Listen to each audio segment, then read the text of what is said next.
Assalamualaikum warahmatullahi wabarakatuh.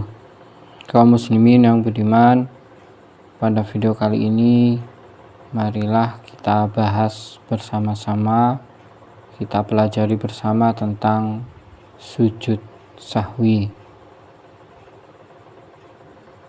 Pembukaan tentang sujud sahwi. Bismillahirrahmanirrahim. Babu sujudis sahwi. Bab menerangkan sujud sahwi. As-sahwu lughatan an-nisyan. Sahwu atau sahwi secara bahasa adalah lupa. Wa ba'dhum farraqa baina sahwi wan nisyan. Faqala, sebagian ulama membedakan antara sahwi dan nisyan yang jika diterjemahkan ke dalam bahasa Indonesia memiliki arti yang sama, yaitu lupa, namun penafsirannya dibedakan. An-nisyanu syai'i min aslihi bihaisu yuhtaju ilal hifzi min jadidin. Yang dinamakan nisyan, lupa, namun bahasa Arabnya adalah nisyan, merupakan lupa tentang sesuatu secara keseluruhan, sehingga dibutuhkan untuk menghafal ulang dari nol. Itu dinamakan nisyan. Wasawu huwaladzi la yahtaju ilal hifzi min jadidin fa idza stazkarahu zakarahu. Sedangkan sahwu yang juga memiliki arti lupa adalah lupa namun tidak membutuhkan untuk hafalan ulang, diingat sebentar saja langsung bisa teringat kembali. Hukmuhu sunnatun wala yakunu wajiban illa fi halatin wahidatin wa hiya sujudul ma'mumi limutaba'ati imamihi fa illam yutabbi'hu batalat sholatuhu. Hikmahnya, maksud kami hukum dari sujud sahwi adalah sunnah. Di sini ada tambahan keterangan faidatun sajadan Nabiyyu sallallahu alaihi wasallam li sahwi khamsa marratin. Perlu diketahui bahwa Nabi Muhammad sallallahu alaihi wasallam pernah sujud sahwi sebanyak 5 kali. Marrotan syakka fi adadi rokaati. Yang pertama, Nabi Muhammad ragu-ragu di dalam hitungan rokaat. Wa marrotan qoma min rokaataini bila tasyahudin. Yang kedua, berdiri dari rokaat kedua menuju rokaat ketiga tanpa tasyahud awal. Wa marrotan sallama min rokaataini. Yang ketiga, Nabi pernah salam pada rokaat kedua. Pamarrotan salama min salasi rokaatin. Nabi juga pernah salam di rokaat ketiga, bukan salat maghrib yang jelas. Pamarrotan syaka fi rokaatin khomisatin. Yang kelima, Nabi Muhammad ragu tentang rokaat kelima, artinya rokaatnya sudah lebih. Ragu kalau rokaatnya sudah lebih. Wa hikmatu sahwi sallallahu alaihi wasallam fi hadzal marrati li ajli tasyri'. Wa kana sahwuhu amma siwallah. Hikmahnya apa dari Nabi pernah melakukan sujud sahwi? Bukan berarti Nabi lupa, tapi Nabi melakukan hal ini karena mengajarkan bagi umatnya. Sedangkan yang jelas Nabi hanya lupa tentang apa yang berkaitan selain kepada Allah. Kita lanjutkan. Sujud sahwi tidaklah wajib kecuali dalam satu keadaan, yaitu sujudnya makmum, sujud sahwinya makmum karena mengikuti imamnya. Sebab jika makmum tidak mengikuti gerakan sujud sahwinya imam, maka sholat makmum dihukumi batal. Mahalluhu ba'da tasyahudil akhir wa qabla salam. Wa yafutu bisalami illa fi halatin wahidatin. Fayakunu ba'da salam bisala sati syurutin. Tempat pelaksanaan sujud sahwi adalah setelah tasyahud akhir, sebelum salam. Sujud sahwi tidak lagi disunahkan, artinya kesunahannya sudah tidak ada, yaitu jika sudah melakukan salam, kecuali dalam satu keadaan, yaitu sujud sahwi boleh dilakukan setelah salam dengan 3 syarat. Wa indaha yalhu salamuhu al-awwalu fayajibu alaihi ayyusallima marratan ukhra. Maka jika melakukan sujud sahwi setelah salam dengan 3 syarat ini, maka salamnya yang pertama tidak dianggap dan wajib untuk salam yang kedua kali setelah melakukan sujud sahwi. Apa saja yang memperbolehkan sujud sahwi setelah salam? Yaitu al-awalu ayyusallima nasiyan li sujud. Awalnya sudah menghendaki sujud sahwi, namun ia salam terlebih dahulu karena lupa. Kemudian ia mau disunahkan untuk sujud sahwi setelah salam karena ingat belum sujud sahwi. Asani alayatul al-faslu baina salami wa sujudi urfan. Yang kedua, interval atau waktu antara salam dengan ia ingin melakukan sujud sahwi itu tidaklah lama dan tidaknya berdasarkan uruf atau umumnya, atau menggunakan hukum umumnya.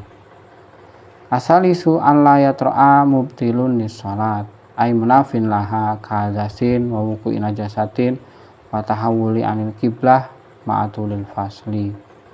Yang ketiga, tidak ada sesuatu yang membatalkan sholat, tidak terjadi sesuatu yang membatalkan sholat antara salam dan sujud sahwi, seperti hadas, kejatuhan najis, berpaling dari kiblat. Nah, ini juga termasuk intervalnya atau jaraknya antara salam dan sujud sahwi terlalu panjang menurut umumnya, secara umum. Kaifiyatuhu sajdatani kasujudis shalah wa yaqulu fi mama yaqulu fi sujudis shalah. Tata caranya yang paling simpel yaitu 2 sujud seperti sujudnya sholat. Di dalamnya juga membaca dengan bacaan yang dibaca saat sholat, subhana rabbiyal a'la wa bihamdi. Fastasana badum ayakula idza fa'ala sababu nasiyan subhanalladzi la yashu wa la yanamu. Sebagian ulama menganggap bagus atau beristihsan untuk membaca dalam sujud sahwi jika penyebabnya adalah lupa, yaitu membaca subhanalladzi la yashu wa la yanamu. Maha suci zat yang tidak pernah lupa dan tidak pernah tidur. Nah, di sini ada sedikit catatan. Wa amma idza fa'ala sababu muta'ammidan fayastaghfirullaha fi sujudihi. Jika seseorang melakukan sesuatu namun sebabnya adalah sengaja, karena faktanya sujud sahwi juga disunahkan jika meninggalkan sunnah ab'ad dengan sengaja. Misalkan sengaja tidak melakukan kunut atau sengaja tidak melakukan tasyahud awal, maka sunnah digantikan dengan sujud sahwi. Nah, ketika contoh seperti itu dalam sujudnya seseorang membaca istighfar. Faidatu sujudi sahwi jabrul kholalil waqi'i qablahu wal waqi'i ba'dahu wal waqi'i fihi la yujbiru nafsahu.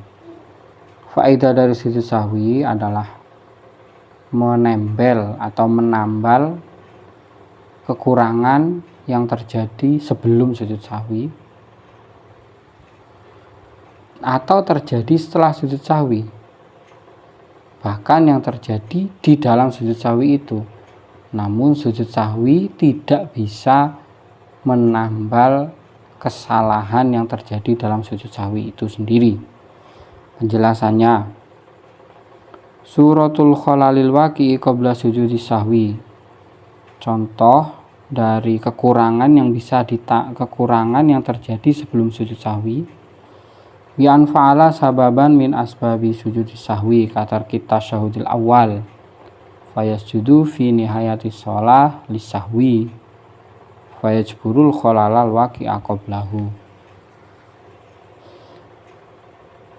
Contohnya yaitu seseorang melakukan sebab dari beberapa sebabnya sujud sahwi, seperti contohnya meninggalkan tasyahud awal.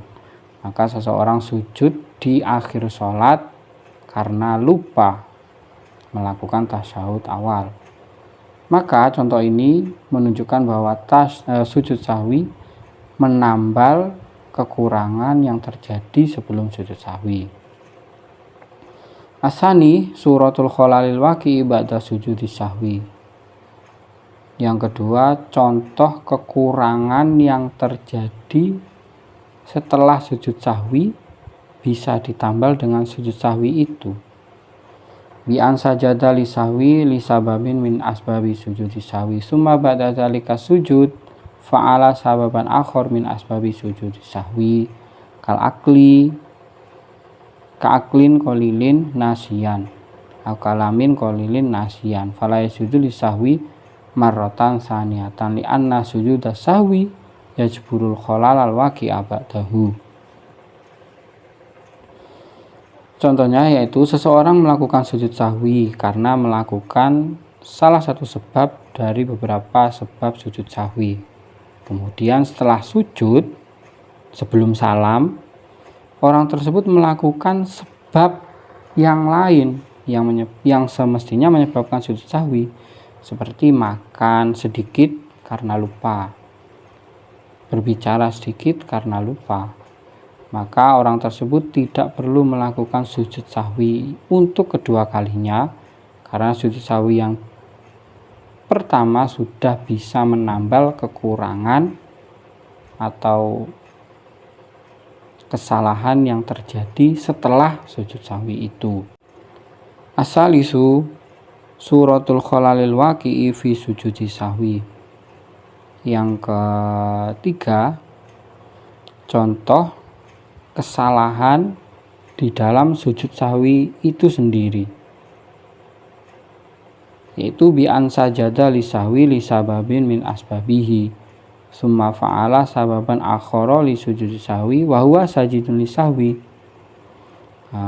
Seseorang melakukan sujud sahwi karena ada sebab, kemudian ia melakukan sebab yang lain saat sedang sujud.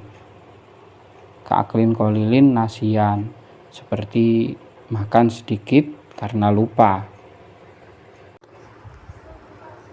Au kalamin kolilin nasiyan, atau berbicara sedikit karena lupa. Fala yasjudu li sahwi maratan saniyatan li anna sujud sahwi yajburul kholalal waqi'a fihi. Maka seseorang tidak disunahkan untuk sujud sahwi yang kedua kali karena melakukan kesalahan saat sujud sahwi. Karena sujud sahwi dapat menambal kesalahan yang terjadi di dalam sujud sahwi. Ar-rabi'u suratu qaulihi wala yajburu nafsahu. Yang keempat, contoh dari ucapan musannaf sujud sahwi tidak bisa menambal kekurangan sujud sahwi itu.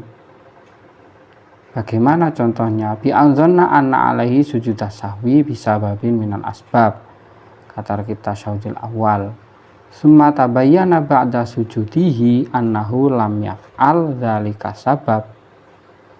Fahuna yusannu ayasjuda sahwi marrotan saniyatan. Li anna sujud sahwi la yajburu nafsahu. Contohnya bagaimana sujud sahwi tidak bisa menambal kesalahan sujud sahwi itu, yaitu seseorang menyangka atau mengira bahwa ia sebenarnya disunahkan untuk melakukan sujud sahwi karena ada sebab, seperti meninggalkan tasyahud awal. Kemudian ia ingat setelah ia melakukan sujud sahwi, ia ingat bahwa sebenarnya ia sudah melakukan tasyahud awal tersebut. Maka seharusnya ia sudah melakukan sujud sahwi, kemudian ia ingat bahwa tidak melakukan sebab-sebab yang mensunahkan sujud sahwi. Maka disitulah seseorang tersebut disunahkan untuk sujud sahwi yang kedua kalinya, karena sujud sahwi yang pertama tidak bisa menambal kesalahan pada sujud sahwi itu sendiri. Ngasalatun, hal yajuzul iktisaru ala sajatin wahidatin sahwi, apakah boleh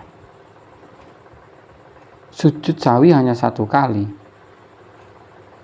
La yajuzu illa idza sajadal ula summa arada ayaktafiya biwahidatin fahuna yajuzu fala yajuzu ayaktafiya biwahidatin ibtidaan. Tidak boleh sujud sahwi satu kali, kecuali saat ia sujud yang pertama kali kemudian ia ingin sujud satu kali saja saat melakukan sujud yang pertama itu, maka dalam contoh ini boleh sujud sahwi satu kali. Kesimpulannya, seseorang tidak boleh sujud sahwi satu kali jika sudah diniatkan mulai dari awal. Artinya sebelum ia sujud sudah memiliki tujuan untuk sujud satu kali, maka hal ini tidak boleh. Demikianlah pembahasan kita pada video kali ini. Untuk video selanjutnya akan kita bahas sebab sujud sahwi, insyaallah. Kurang lebihnya mohon maaf. Wassalamualaikum warahmatullahi wabarakatuh.